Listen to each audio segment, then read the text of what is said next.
안녕하세요. 반갑습니다. 여러분의 국사 완성자 유산입니다. 너무너무 반갑습니다, 선생님들. 자, 우리 지난 강 이제 흥선대원군에 대해서 잘 한번 이제 정리를 한번 해보았고요. 이제 오늘은 강화도 조약, 이모군란, 갑신정변까지 적지 않은 내용인데 이번 또 한강에 잘 또 정리해 보도록 하겠습니다. 기쁜 마음으로 따라주시면 너무너무 감사하겠습니다. 한번 가보도록 할게요. 자, 여기 앞에부터 지난 강에 있었던 거 다시 한번 정리해 보겠습니다. 63년부터 1800입니다. 1863년부터 73년까지 우리는 이 시기를 뭐라고 합니까? 흥선대원군의 개혁정치기다. 흥선의 시대였다라고 우리가 흔히 그렇게 평가를 하죠. 어쨌든 73년도에 흥선대원군은 몰락했습니다. 실각했습니다. 그러고 나서는 이제 흥선대원군 하면 통상수교 거부론의 가장 상징적인 인물 아닙니까? 그러니까 제가 지난 강의에 말씀 못 드렸지만 흥선대원군이라는 인물 자체가 있었다라는 상징은 뭐냐면, 그러니까 양반들의 그렇게 많은 이 불만 같은 게 있었지만 그래도 버텼던 건 그거 하나입니다. 저 서양 오랑캐들이 올 때 막아주는 가장 상징적인 인물이 바로 흥선이었었기 때문에 그렇습니다. 잠깐만, 이제 흥선이 몰락했죠. 그랬으면 이제 뭔가 개화에 가까운 움직임들이 나타났을 것입니다. 자, 그러한 과정 가운데 75년도에 일본의 배가 우리 이제 연해에 와갖고 이제 막 위력을 가하죠. 막 이제 그 운요 사건이라고 하는 사건이 하나가 이제 터지게 되고요. 운요 사건이 터지게 되면서 그 뒤에 우리는 우리나라 최초로 개항을 하게 되었습니다. 그게 뭡니까? 선생님들도 잘 아실 화도, 강화도 조약이 되겠습니다. 자, 강화도 조약입니다. 중요한가요? 물론입니다. 여기서 이제 중요하다는 거, 시험 문제 많이 나온다는 겁니다. 이런 말씀드려서 좀 죄송하지만 그렇습니다. 자, 이 강화도 조약의 이제 특징은요, 몇 가지가 있는데요. 첫 번째, 우리나라에서 맺은 최초의 근대적 조약이었었다는 데 있습니다. 최초의 근대적 조약이었었다는 데 있고요. 또 하나는 좀 특이한 것 중에 뭐가 있냐면, 이거는 최초의 근대적 조약은 맞았지만 평등, 불평등 조약이었었다. 이거죠. 최초의 근대적 조약이었지만 불평등 조약이었었다. 자, 그러면 불평등 조약의 내용 한번 가보도록 할까요? 어떤 내용들이 있습니까? 불평등 조약에는요. 첫 번째, 이것은 뭘 인정해 주었었다? 일본 사람들이 우리나라에서 죄를 지으면 우리나라 법이 아닌 일본의 법에 의해서 처리를 하는 것. 그걸 뭐라고 하죠? 치외 법권이라고 합니다. 다른 말로 이걸 영사재판권이라고 합니다. 영사에서 재판을 한다고 그래서 영사재판권이 있고요. 그 다음에 우리의 해안을 측량할 수 있는 권한을 가져갔습니다.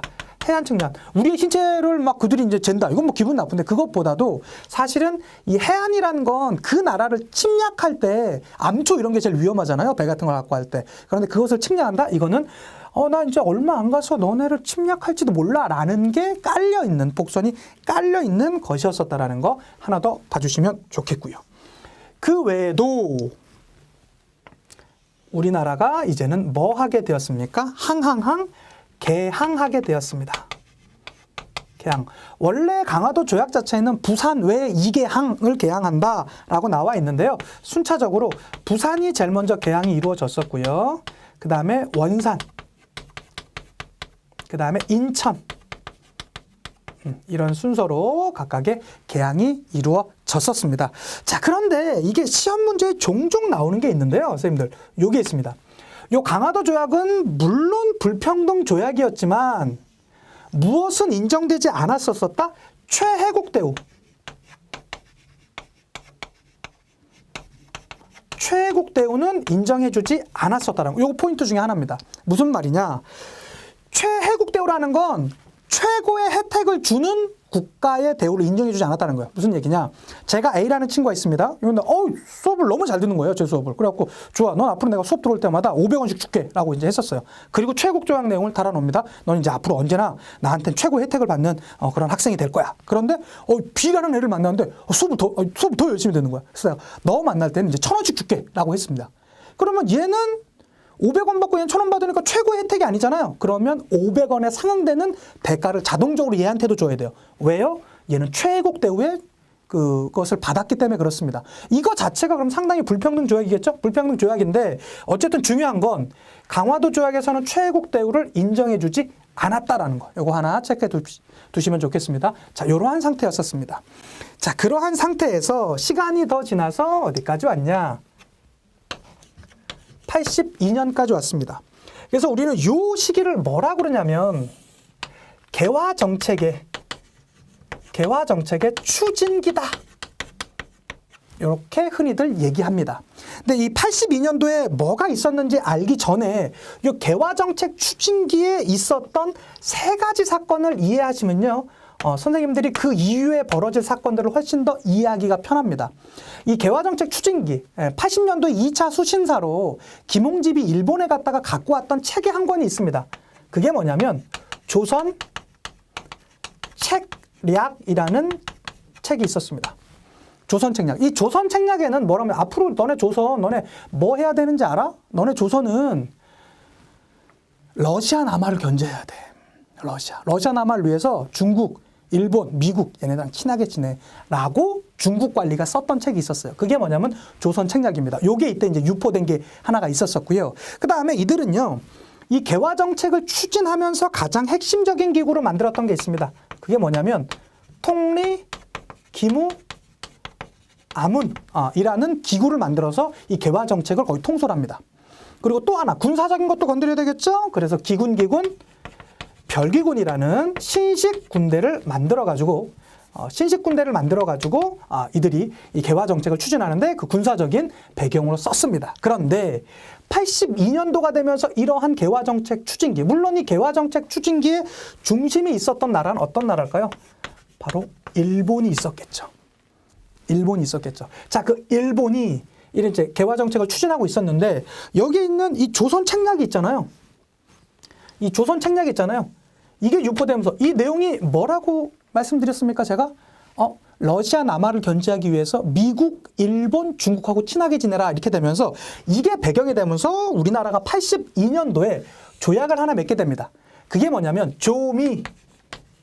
조선과 미국이 수호 통상 조약이라는 걸 맺게 됩니다. 뭐라고요? 조미 수호 통상 조약이라는 걸 82년도에 맺게 됩니다. 자, 조미수호 통상 조약입니다. 자, 조미수호 통상 조약은요, 요런 표현이 나옵니다. 이거는 최초의 근대적 조약 아니죠. 그건 앞에 강화도 조약 우리가 일본하고 맺었잖아요. 서양과 맺은 최초의 근대 조약이다. 여기 서양이 빠지면 틀립니다. 이 문장이 틀려져요. 서양과는 미국과 최초로 맺은 거예요. 예, 그러니까 그게 하나가 있었었고 또 하나 이거 역시도 불평등 조약이었습니다.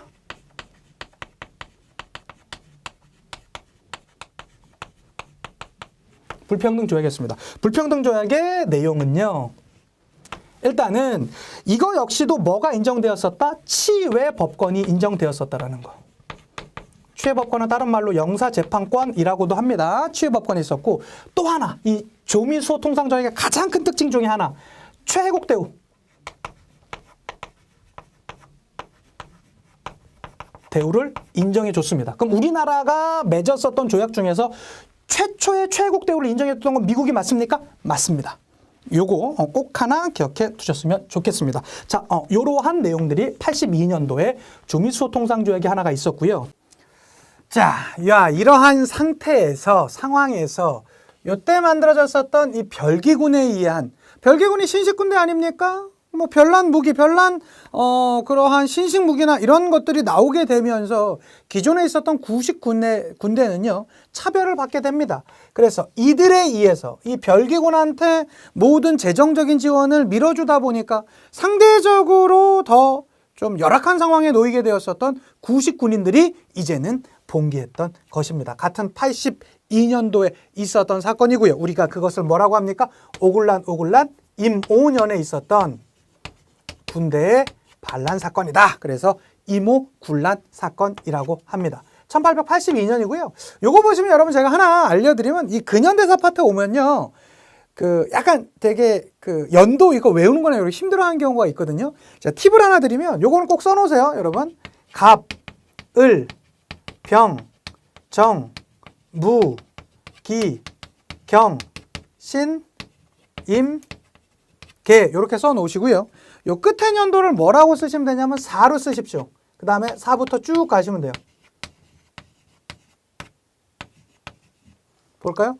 앞으로 무조건 역사 용어가 시작되는 용어 중에 갑으로 시작되는 역사 용어가 나오면요. 무조건 끝에 년도가 4년도입니다. 이게 60갑자가 돌아가는데 자축인묘 진사오미 이 12 그 띠랑 요 갑을병정 무기 경신임계 여기 10개가 합쳐져서 60이 되는 거예요. 이게 최소 공배수가 60 아닙니까? 이 그 60이 되다 보니까 그걸 뭐 60이 다시 돌아온다 이렇게 해서 뭐 회갑, 환갑 이렇게 표현하잖아요. 근데 띠는 매번 바뀌어요. 12기 때문에. 근데 우리는 십진법 체제인데 갑을병정 무기임계는 또 이게 10개잖아요. 그래서 이건 안 바뀝니다. 그래서 무조건 역사 용어로 시작되는 용어가 갑으로 시작되는 거 끝에 용어가 4년도예요. 대보세요. 갑오기역 1894년. 갑신정변 1884년. 을. 대보세요. 을사조약 1905년. 을미사변 1895년. 병인양요 1866년. 정. 우리가 아직 안 배웠지만 뭐 정미 7조약 이런 조약이 있거든요. 1907년. 뭐 무호독립선언 1908년. 1919년이 기미독립선언 아닙니까? 예, 1919년. 1919년. 그 다음에 경술국지라고 하죠. 1910년이요. 예, 영. 그 다음에 신미양요 1871년. 이모군란 1882년. 개도 마찬가지입니다. 뭐 개유정난 이런 거 물어보시는데 개유정난 1453년이에요. 이건 똑같습니다. 선생님 그럼 혹시 임진왜란도 맞죠? 1592년이잖아요. 그래서 요거는 알아두시면 여러분 되게 앞으로 용어 중에서 되게 편하니까 그거 봐주셨으면 좋겠고요. 자, 이모군란이 왜 일어났다고 했었습니까? 구식군대에 대한 차별 대우가 있었다. 뭐 1년 가까이 돈을 못 받는 거예요. 월급을 못 받았다고 생각해 보십시오. 얼마나 사실 상대적으로 삶이 좀 힘들었겠습니까? 그들이요. 우리가 이렇게 된 것은 뭐 사실 배경적으로는 쌀값이 폭등하고 이런 게 있었거든요. 강화도 조약 이후로 우리나라 쌀이 많이 빠져나가게 되면서 쌀값이 폭등하고 또 제대로 된 처우를 받지 못하고 그러다 보니까 이거 지금 정권 잡고 있는 민씨 정권이 문제가 있는 거야 라고 하게 되면서 그들이 궁궐을 습격하는 그런 모습을 보여주게 되었습니다.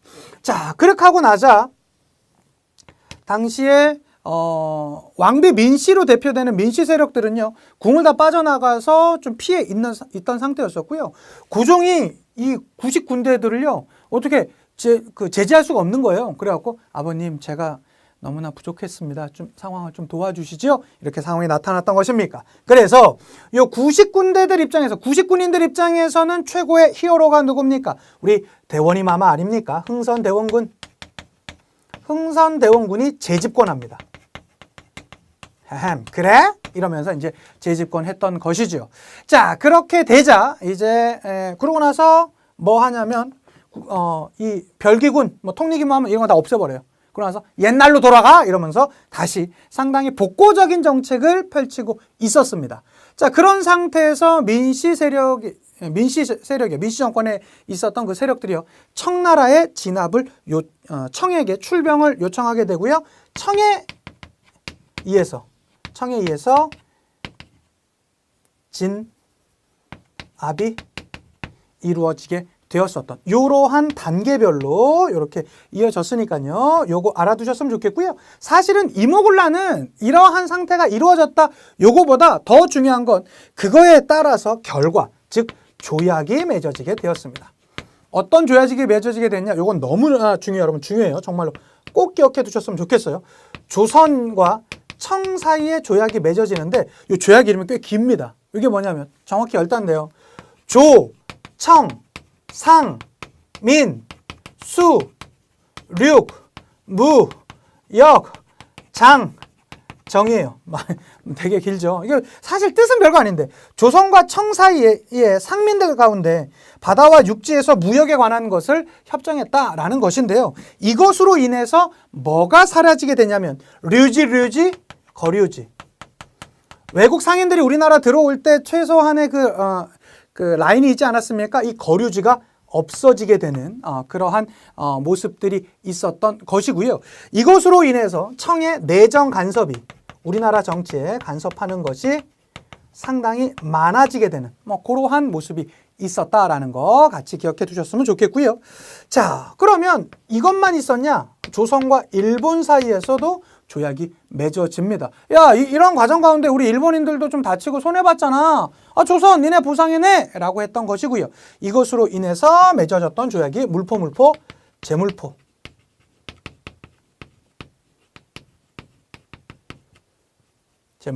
조약이라는 것까지 봐주셨으면 좋겠습니다. 제물포 조약이 맺어지게 되었었다라는 거. 자, 근데 여러분 하나 봐주셔야 될 게 있어요.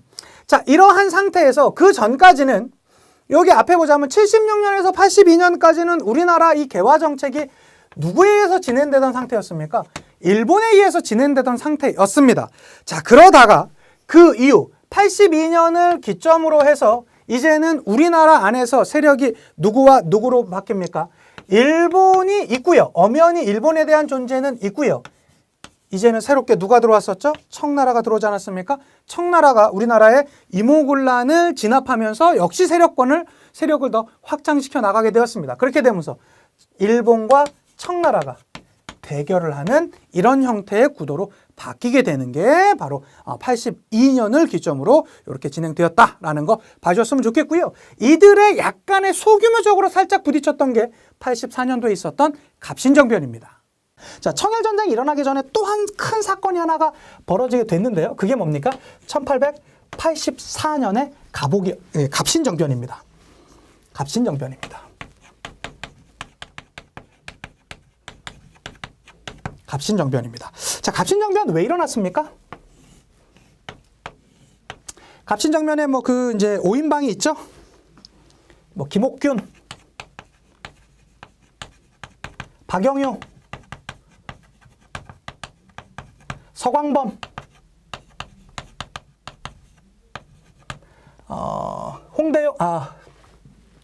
홍영식, 막내 서재필, 이게 길게 쓰긴 그렇다. 서재필, 요런 인물들이 있습니다. 김옥균이 나이가 제일 많았거든요. 이때 몇 살인지 아십니까? 33살. 제 두 번째 인터뷰 주인공이 김옥균입니다. 사실 김옥균에 대해서 상당히 비판하는 사람들이 많아요. 그 말 아무것도 모르다 우리 국가에도 어려움에 빠진 게 아니냐. 저는 어느 정도 그 말에 인정합니다. 나름의 타당성이 있다라고 생각합니다. 그렇지만 저는 이렇게 봅니다. 김옥균이 이때 33살이었거든요. 이들의 평균 나이, 서재필은 만으로 19입니다. 이때 20살이었어요. 그런데 그들은 목숨을 걸고 국가의 앞날을 위해서 노력했죠. 물론 그 방향에 약간의 문제점들은 분명히 있었습니다. 그럼에도 불구하고 이들의 평균 나이가 26이었는데요. 그들은 목숨을 걸었어요. 근데 더 특이한 건 이들은 하나같이 다 집안에서 좋은 집안들이었습니다. 양반에서 그냥 있었으면 잘 살 수 있었어요. 근데 그들은 어쨌든 잘못됐을지 몰라도 어쨌든 노력은 했습니다. 저는 그 노력마저 비판하는 건 좀 문제가 있다고 생각해요. 지금 20대 투표율 얼마나 나옵니까? 지방선거 같은 경우 50%대밖에 안 나오잖아요. 투표하는 것도 힘들어요. 그렇지만 이들은 결국에는 세상을 바꿔서 이러한 변화되는 것에 조선의 앞날을 위해서 노력했다. 저는 그것만으로도 어느 정도는 칭찬을 받을 수 있다라고 생각합니다.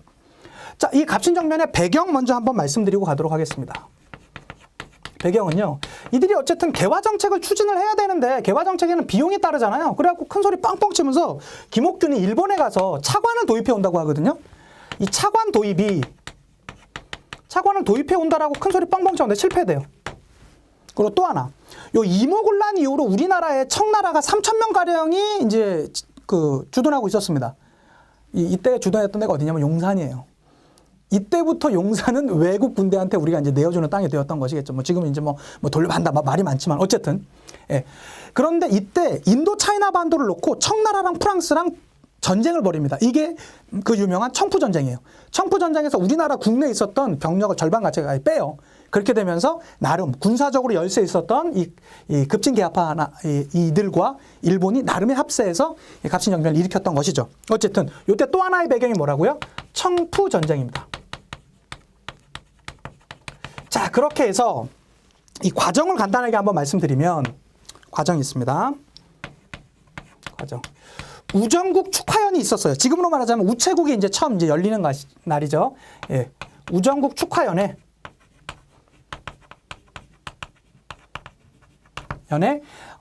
이 급진개화파들은요, 온건개화파들에 대해서 아주 철저하게, 왜요? 온건개화파가 누구를 끌고 왔다라고 생각해요. 청나라 중심의 이제 개혁을 하니까 이 청나라에 문제가 있다. 이들은 일본 중심의 메이지 유신을 따라가려고 했었거든요. 그래가지고 뭐 민영익을 대표로 하는 그 이제 그 일파들을 전부 다 이제 잡아서 막 죽이고 그러한 일들이 벌어지게 되었습니다. 그래서 우정국 축화연을 계기로 그들이 무엇을 일으킵니까?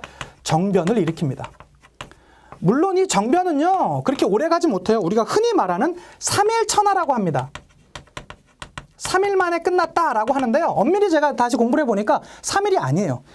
축하연을 아침에 열진 않았을 거 아니에요. 그렇죠. 오후 내지 저녁에 열었을 거고 그 축하연이 열었을 때 실제로 이들이 이제 저녁 때 열게 되는데요. 그들이 이제 잡아들입니다. 그러고 나서 그 다음날 개혁정강 14개조를 발표하고 그 다음날 오전에 나가요. 그래서 만 이틀도 안 돼.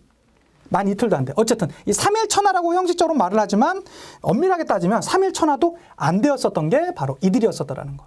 자, 그러면 그 과정 가운데 가장 대표적인 게 뭐가 있습니까? 이들이 이제 주장했었던 것 중에 개혁정강 14개조를 발표하죠. 14개조를 발표합니다. 여기서 이제 나왔던 것 중에 약간 의미가 있는 것 중에 뭐가 있습니까? 입헌군주제. 우리나라의 앞으로의 방향은 입헌군제도로 가야만 한다. 이러면서 이걸 이제 주장하는 거죠. 상당히 근대적인 제도를 주장합니다. 이제는 왕정, 이거 전제 왕정 이거 문제가 있다. 이제 우리는 어떻게 된다? 지금의 이제 왕은 상징적인 존재로 가면서 앞으로 이제 신하들에 의해서 정책, 지금으로 치면 의원 내각제 같은 그러한 제도로 가야 된다라고 이제 얘기하고 있었고요. 그 다음에 또 하나 나오는 게 이제 지조법의 개혁입니다. 세금 체제, 지조법의 개혁. 내가 이거 바꾸겠다라고 나오는데요. 사실은 요게 이 갑신정변을 가리켜서 우리는 흔히 뭐라고 하죠? 위로부터의 개혁이라고 하죠. 그런데 이게 사실 한계가 있었습니다. 당시에 농민들은 뭘 원했을까요? 땅을 나눠주기 원했어요. 그런데 지금 너네 이거 세금 내는 거, 땅에 대한 세금 내는 거 조금 문제가 있는 것 같아. 이거 좀 한번 박아볼까? 라고 얘기 나오니까 국민들의, 농민들, 특히 이 일반 민중들의 여러와 같은 이 환영이 없었던 거. 요게 사실은 또 이제 실패 이유기도 하고요. 그 다음에 뭐 재정 1호나 이런 것들이 있어요. 재정이 너무 문제가 있으니까 이제 한 군데로 합친다. 뭐 이런 것들이 있고요. 이 중에서도 사실 좀 약간 눈여겨볼 만한 게 뭐가 있냐면 신분제도 폐지를 주장합니다. 이러한 내용들이 개혁정강 14개조에 들어가 있습니다. 그렇지만 자, 결과 한번 들어가 보도록 하겠습니다. 자, 결과적으로는요. 이때 이제 무슨 결과가 있었냐? 이것도 안타깝게 누구에 의해서요? 청에 의해서 진압됩니다. 물론 이 사건 이후로 우리나라에서 이제 청의 영향력은 좀 더 세지는 그런 모습이 있었겠죠. 그런데 사실은 이때 참 재밌는 게 이들이 이 주된 인물들이 생각했을 때는 청나라가 이때 우리나라에 원래 병력이 한 3,000 정도 있었다고 했었죠. 자, 3,000에서 1,500 정도는 청포전쟁의 그 전선으로 뺐다고 그랬죠. 나머지 1,500도 용산했던 게 아니라 제물포까지 뺐었어요. 언제든지 나갈 수 있도록. 그러니까 이들 입장에 생각했을 땐 우리도 병력이 한 1,000 가까이 있고 그다음에 일본이 좀 몇백 도와주고 하면 이것도 대등한데? 그리고 또 하나. 청포전쟁이 지금 전쟁 중이니까 우리가 지금 이 정변을 일으켰다 하더라도 고종황제가 우리한테 있고 하니까 분명히 이들이 이렇게 적극적으로 나서지 않을 거야 라고 아니란 생각을 하고 있었어요. 그런데 청나라가 이 정변이 일어났다는 소식을 듣자마자 바로 뛰기 시작합니다. 그냥 바로 달려와요. 그렇게 되면서 우리나라한테 아주 적극적인 그러한 모습을 보이게 되었었고요. 결국엔 어쨌든 청에 의해서 진압이 됐습니다. 자, 그러고 나서 우리나라는 조약을 맺을 수밖에 없었겠죠. 조약. 이때 이제 조약이 2개가 나오는데요. 2개가 나오는데, 조선과 일본 사이에도 조약을 맺습니다. 선생님, 이때 일본이 사실은 이거 뒤에 거의 사주하자시피 해갖고 이거 하다가 결국 우리나라가 피해본 건데 왜 일본하고 조약 맺습니까? 일본이 이때도 자기가 피해 입었다고 해서 그렇게 막 어거지 주장을 해가지고 그런 이제 조약을 맺게 됩니다. 그 조약이 뭐냐면 한성조약이에요.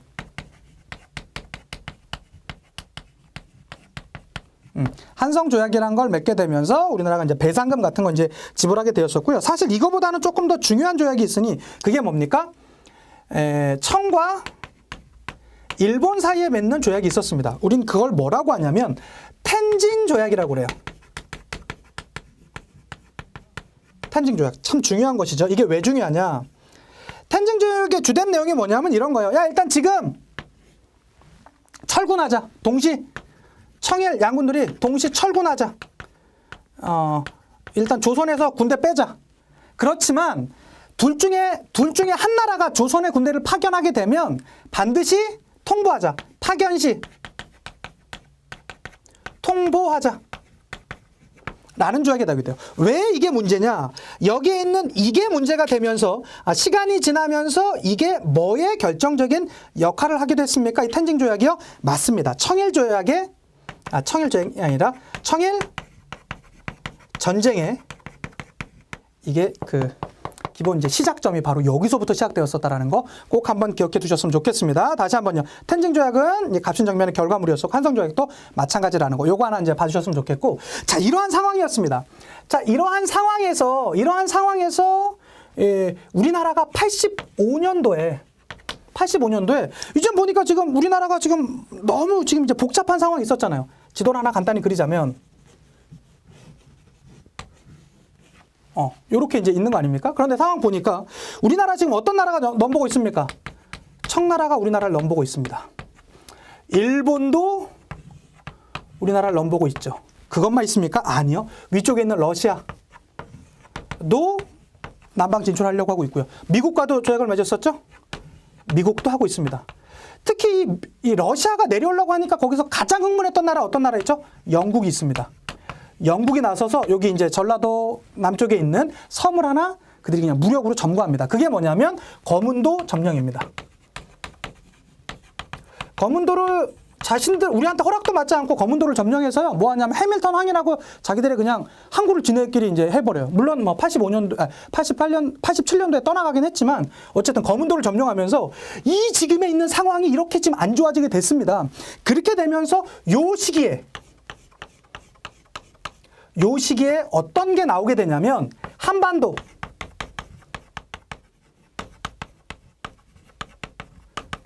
중립화론이 제기가 됩니다. 이 한반도 중립화론을 제기했던 사람은 두 명이 있습니다. 당시에 독일 부영사였었던 부들러라는 인물이 있었고요. 또 하나 우리나라 사람으로는 육일준이라는 인물도 있었습니다. 참고로 이 육일준이 저의 세 번째 인터뷰 상대였습니다. 사실 저는 개인적으로 한반도 중립화론이 참 안타까워요. 왜 그러냐면 이런 거 아닙니까? 지금 이렇게 여러 나라들이 우리를 노리고 있다. 우린 지정학적으로 너무나 중요하다. 러시아, 미국, 영국 다 우리 태평양을 건너서 첫 번째 만난다. 대륙의 마지막 너무나 중요하다. 그러니까 우리는 이건 우리의 힘으로는 어려움을 겪을 수밖에 없다. 그러니까 어떻게 되냐면 이들에게 잘 설득을 하고 해서 우리는 앞으로 영세 중립국 형태로 나간다라면 우리나라가 어려움을 겪게 되는 그런 상황에서 잘 극복해낼 수 있을 것이다 라고 주장을 했지만 잘 받아들여지진 않았습니다. 몹시나 안타깝게도요. 자, 이러한 상황까지 봐주시고요. 우리 이제 다음 강에서는 그 이후에 벌어졌던 이야기들 선생님들 찾아뵈면서 우리 역사 소개하도록 하겠습니다. 인사하고 마칠게요. 역사가 완성되는 그날까지 완!